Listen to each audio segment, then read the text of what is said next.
Fight when Gesture jumps down, he has to jump up.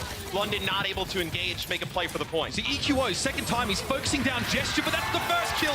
It's Boombox falling to Vidoshin. Always getting those picks in from the backline, and now things might just fall apart. Sato going by the wayside here, and Gesture pops the bubble up. It's an easy finish on Carpe. One kill in these heavy tank, heavy support compositions is often enough to solve the fight there and then. And obviously, Vince Matrix, right, keep him alive for a very long time and allow him to build up that Earth Shadow rather quickly. And you see, they just walk Gesture right into Sato, and they're able to take him out. A lot of burst healing there for the Spitfire, though. They're taking considerable poke damage, or I guess considerable early damage in their fight. But losing Sato early is not what you want. You need your Reinhardt. And the bubble comes through. Profit with the burst heals. Here's going to come a rally, and there's an Earth Shadow from Gesture, and Philly in a world of trouble here, Mitch. And they walked into that map, they knew what they'd be going up against. I guess the disappointment for Philly is that they committed not only the Brigitte ultimate to the fight from EQO, but they may not have time to get back before the round's done. Time just not on their side, and the Spitfire will take this first. I mean, Philly just has to fully commit their entire team to dive here. That'll work. Yeah, they're going to be able to take out Profit as you lose Hanzo. It's Carpe coming on a little bit of a flank. Able to pick up three is... you know, you saw some players from Philly jump through the front. Carpe moves through that side door and then rotates around. So Carpe moving forward, about 90 to another grab. He's got to make sure Fury doesn't get this one, though. Two grabs and two fights straight at a Diva. This guy is ice cold. That could have been eaten at any point. But it's not to be for the Spitfire. Fury eventually taken down. Boombox finds it downrange. And it is just Gesture sitting on the point now. He'll be dead in just a couple of moments. And really, there's nothing Birdring can do here. That'll be that one. Gesture's already in their own shadow. He's looking for Boombox. Boombox gets a repair pack, and then he gets a sound barrier. So much emphasis being put on protecting Boombox by Philly, and it pays off this time. Gesture's down. Birdring's losing. Carpe, when did you get your driver's license? Mate, are you even young enough? Notion push back, and that will be Philly getting across the line. Nice little back cap. To keep everybody topped up. More importantly, this Earth Shadow could be huge from Sato. Doesn't quite get the result he's looking for, and now the grab and bomb combo. Oh, yes! Yes, Fury finds two.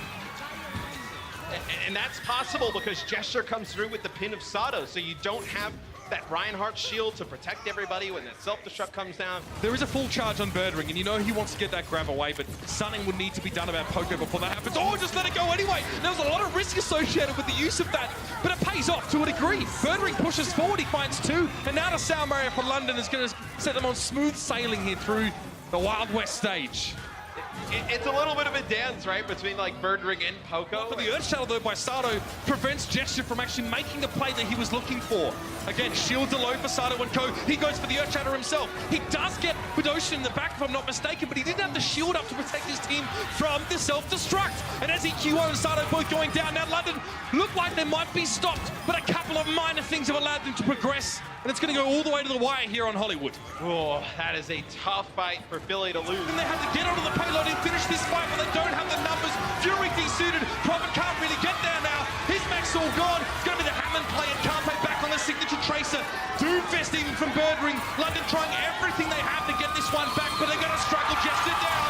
Looks like it's just the Brigitte hanging around here from Profit. Knocked up his Birdring. Can't do much there. Profit trying to hang around, stay alive. Nuss has been removed, and now the self-destruct to end it.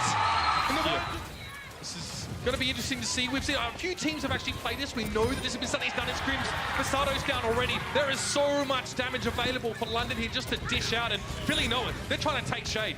And this is why you need the Winston sometimes on defense, because you're scared of this happening. So when they come out with this quad DPS, you need Winston on defense to make an impact, and everybody's happy to see Widowmaker back. These last season, so many sick Widowmaker highlights, and Birdring was one of the players making a lot of those. Yeah, I mean, if you're Philly, you know, or you at least should know, you have a huge ultimate advantage in this fight. They'll use the Transcendence to try and engage. They lose Sato, and they actually probably try and use it to keep him alive, try and make it all the way across the map to keep that Reinhardt up. Somehow Sato dies during the Transcendence, which is unbelievable in and of itself. So now London go into the second part of the fight with a man advantage of the Transcendence and an Earth Shadow. Carpe goes down, the self-destruct behind them though. London are able to respond quickly enough to prevent themselves from being vaporized. And again, they're back in that driver's seat. Sato's pinned up against the wall, and Poco will try and hang around, but it's just stalled at this stage. Even the self-fight, EQO uses his rally, and they're going to be pushing forward now. Self-destruct coming in here from the London Spitfire though, looking for something, fishing but coming up with very little. Gesture low, his shield gets blown in, and Carpe chases him down now with a charge particle being Boombox. Great timing to come in with the Transcendence here. Both teams have used it, but Philly have all the players still up. Neptuno also commits the sound barrier. You know Philly is serious about this fight. They're going to invest everything they've got and try and get the win here. Nas forced away. He's down. Carpe, 93 charge. Carpe quickly turns his back. Just, oh, where's my Zenyatta? I need to keep him alive. He expends the barrier to do so. Sato gets aggressive. Oh, it's Easton! Carpe just serves that one up, and I guess Fury's going to get his gains after all. Now back towards the point we are in overtime. They needed that grab so badly, Philly, and now they're going to have to go without it. Ocean very low. They caught him up on that Transcendence. That's the first pick, the first step. Gesture body blocked against the door. Down to half before he can get away. London now going to bide their time and try and return to the fight. This could be scary though. Self-destruct. Sato and Carpe had to protect each other. Very clever. Carpe shields Sato and gets behind him so he blocks line of sight. Neither were affected by the self-destruct. Classy play. Bit of finesse from Philly as they finally get this point 8. And the biggest thing is that when all the ultimates are used... If you're Philly, Carpe is close to a grab though. He's getting a lot of damage. Ocean's down early. This might be a little bit of salvation now for Philly, who look to be languishing somewhat. Gesture also falling. Nuss on the high ground trying to get away, but he's discorded. Great placement by Boombox to put pressure on that Lucio. Now overtime. Oh, we're well and truly in there, but Philadelphia are looking very happy with this foray into enemy territory. 2 ticks, and there'll likely be another here as the self-destruct will seal the deal. Do so. EMP, man. It's going to be so important from Fury. He knows that if he uses that, Boombox will have no shields, and quickly no life. An easy pick. And that's what London were looking for. Gutting the Philadelphia Fusion in a matter of just seconds. Great setup, and now they're looking to pretty much take this one away in one fight. Very clean, very calmly executed as well. A minefield will be left on the point to make it much harder for Philly to contest, and Philly have switched to Genji Tracer here, but Neptuno's down once more.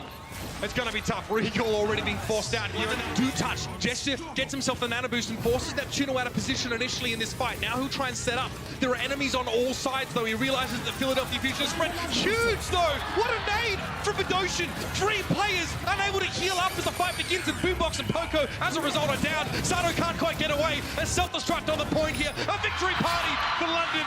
And they quickly snatch the series. Well, they just get them straight back, and now we pretty much go for a repeat affair.